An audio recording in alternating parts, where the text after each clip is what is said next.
уже вместе с ней уже 4 года, да? 4 года. Вот давайте сейчас мы узнаем, насколько ваша учительница хорошо знает вас всех по голосу. Давайте вы сейчас так закрываете глаза вот, и поворачиваетесь прямо к доске. А как только на кого-то показывают, то сразу громко говорит, как зовут наша учительница?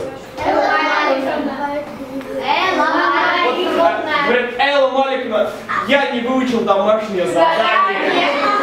А вы должны выйти.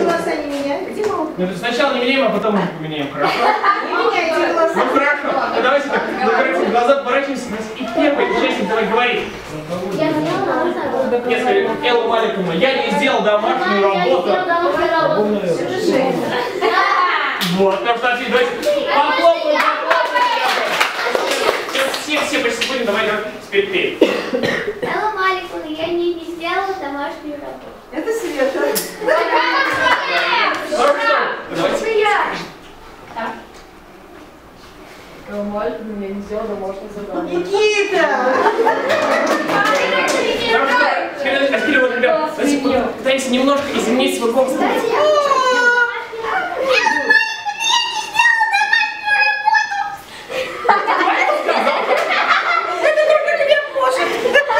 Ну что, давай теперь ты. Я не сделала домашнюю работу. Наташа! Вот. Ну что, давай теперь ты. Я сказала, Элла Маликовна, я не сделала домашнюю работу. Я думала, что я не хотела. Сабрина! Да! Ну что же, супер. Так, давайте, осталось буквально 2 участника. Давайте говоришь, идем ты.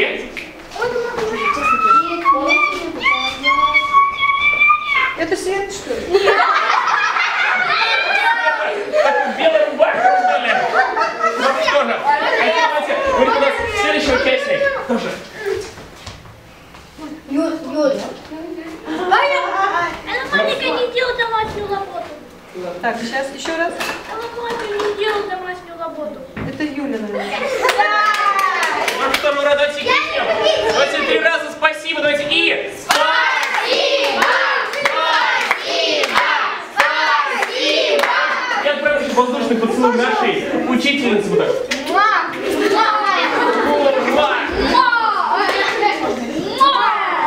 Ну что же, ребята, давайте